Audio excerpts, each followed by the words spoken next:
आकाशवाणी गोरखपुर से प्रादेशिक समाचार।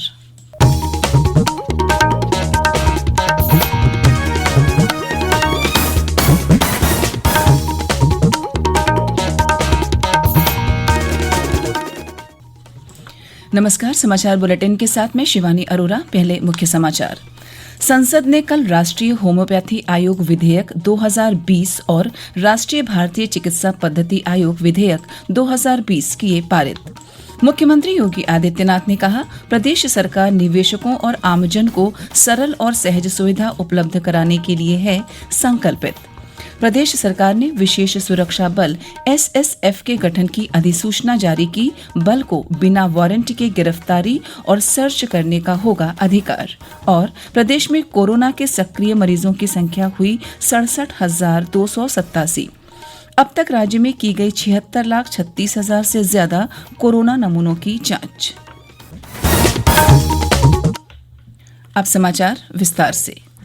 संसद का मानसून सत्र कल से शुरू हुआ। कल पहले दिन संसद ने लोकसभा की मंजूरी के साथ राष्ट्रीय होम्योपैथी आयोग विधेयक 2020 और राष्ट्रीय भारतीय चिकित्सा पद्धति विधेयक 2020 पारित किया। इस वर्ष बजट सत्र के दौरान 19 मार्च को राज्यसभा इन विधेयकों को पारित कर चुकी है। इन विधेयकों का उद्देश्य होम्योपैथी तथा भारतीय चिकित्सा पद्धति के लिए उच्च स्तरीय चिकित्सकों की उपलब्धता सुनिश्चित करना है। राष्ट्रीय होम्योपैथी आयोग विधेयक 2020 राष्ट्रीय होम्योपैथी आयोग की स्थापना के लिए होम्योपैथी केंद्रीय परिषद अधिनियम 1973 का स्थान लेगा। होम्योपैथी आयोग में 20 सदस्य होंगे, जिनमें एक अध्यक्ष के अलावा होम्योपैथी शिक्षा बोर्ड के अध्यक्ष, राष्ट्रीय होम्योपैथी संस्थान के महानिदेशक और होम्योपैथी के लिए चिकित्सा समीक्षा और रेटिंग बोर्ड के अध्यक्ष सदस्य के रूप में शामिल होंगे। इसमें कुछ अन्य सदस्यों को भी शामिल किया जाएगा।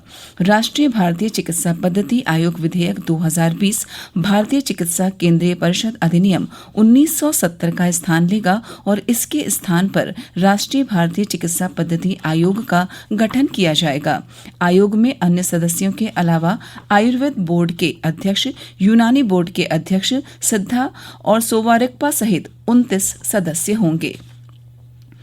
एनडीए के उम्मीदवार हरिवंश को फिर राज्यसभा का उपसभापति चुन लिया गया है। सदन में सदस्यों ने ध्वनि मत से उनके नाम का अनुमोदन किया।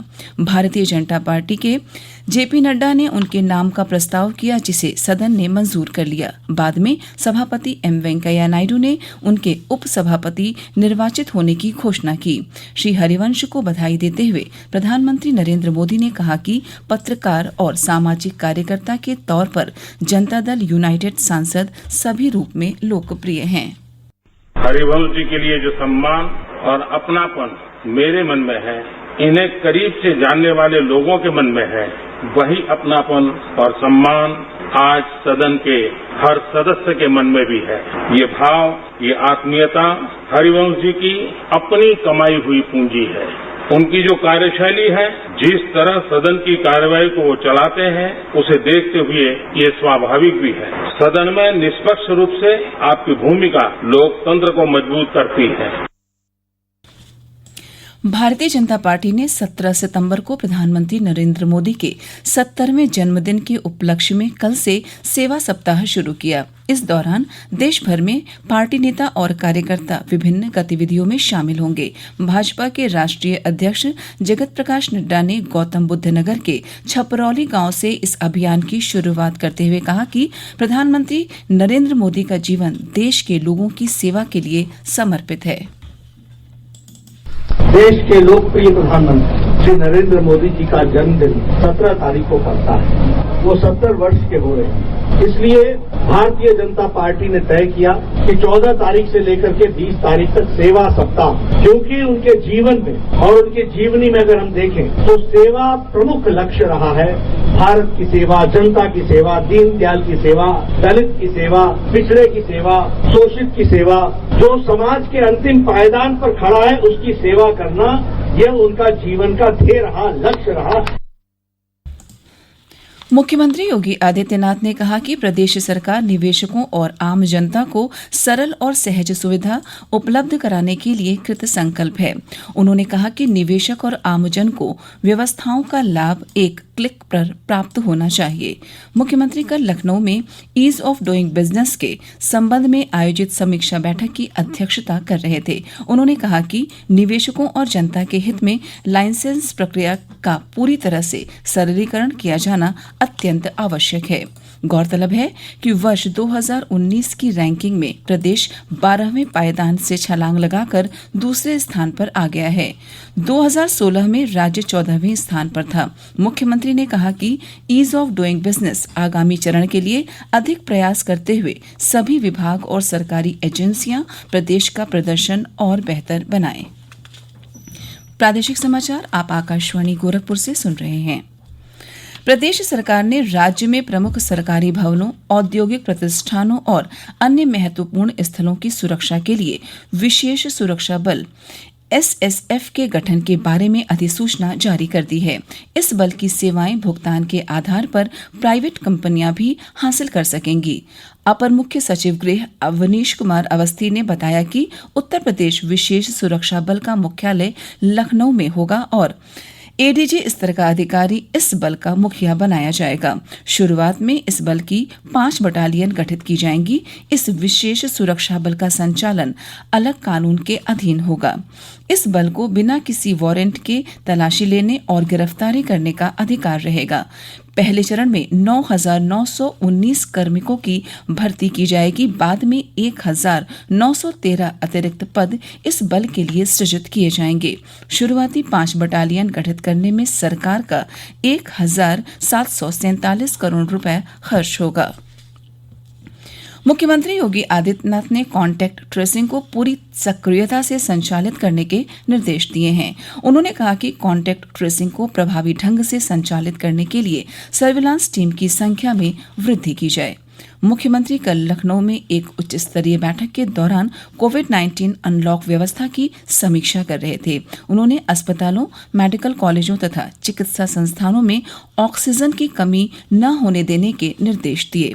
मुख्यमंत्री ने लखनऊ, कानपुर नगर, प्रयागराज, गोरखपुर, वाराणसी और मेरठ में सभी मेडिकल कॉलेजों और अस्पतालों को पूरी गुणवत्ता और क्षमता से कार्य करने के निर्देश दिए। मुख्यमंत्री ने कहा कि लखनऊ स्थित KGMU, SGPGI और RML institute of medical science द्वारा 1,000 ICU बेड्स की व्यवस्था की जाए। मुख्यमंत्री ने कोविड-19 से बचाव के लिए लगातार जागरूकता अभियान संचालित करने के निर्देश दिए। प्रदेश में कोरोना के सक्रिय मामलों की संख्या इस समय 67,287 हो गई है। अपर मुख्य सचिव गृह अवनीश कुमार अवस्थी ने कल लखनऊ में बताया कि कोरोना से ठीक होने वालों की संख्या संक्रमित होने वालों से ज्यादा है। उन्होंने बताया कि प्रदेश में सरकार कोविड-19 संक्रमण पर काबू पाने का हर संभव प्रयास कर रही है। इस समय प्रदेश में कंटेनमेंट जोन की संख्या 20,626 है, जिसमें 16,07,000 मकान चिन्हित हैं। कंटेनमेंट जोन में इस समय 91,61,000 लोग रह रहे हैं तथा यहां पर कोरोना पॉजिटिव मामलों की संख्या 53,732 है। अब तक प्रदेश में 76,36,000 से ज्यादा टेस्ट हो चुके हैं। केंद्र सरकार ने कहा कि देश में कोविड-19 से स्वस्थ होने वालों की दर 78% हो गई है। पिछले 36 घंटों के दौरान 77,000 से अधिक कोविड रोगी ठीक हुए हैं। प्रधानमंत्री नरेंद्र मोदी इस महीने की 27 तारीख को आकाशवाणी पर मन की बात कार्यक्रम में देश और विदेश में रह रहे लोगों से अपने विचार साझा करेंगे। मन की बात कार्यक्रम की यह 69वीं कड़ी होगी। एक ट्वीट में श्री मोदी ने कहा कि लोग अपने विचार और सुझाव नमो ऐप या MyGov ओपन फोरम पर भेज सकते हैं। टोल फ्री नंबर 1800-117800 पर डायल कर संदेश रिकॉर्ड कराए जा सकते हैं। प्रधानमंत्री को सीधे सुझाव देने के लिए 1922 पर मिस्ड कॉल कर SMS से लिंक प्राप्त किया जा सकता है। प्रदेश के विभिन्न इलाकों में कल दिन भर बादल छाए रहे और कहीं कहीं हल्की से लेकर सामान्य वर्षा हुई। मौसम विभाग ने कहा कि अगले 3-4 दिनों तक प्रदेश के कई हिस्सों में हल्की से लेकर भारी बारिश हो सकती है। और अंत में इस बुलेटिन के मुख्य समाचार एक बार फिर। संसद ने कल राष्ट्रीय होम्योपैथी आयोग विधेयक 2020 और राष्ट्रीय भारतीय चिकित्सा पद्धति आयोग विधेयक 2020 किए पारित।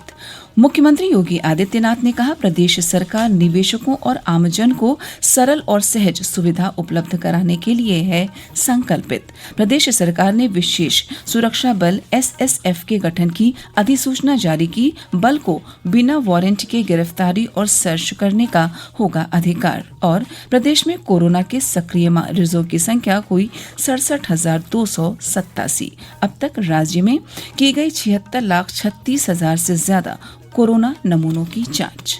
इसी के साथ प्रादेशिक समाचार समाप्त हुए। नमस्कार।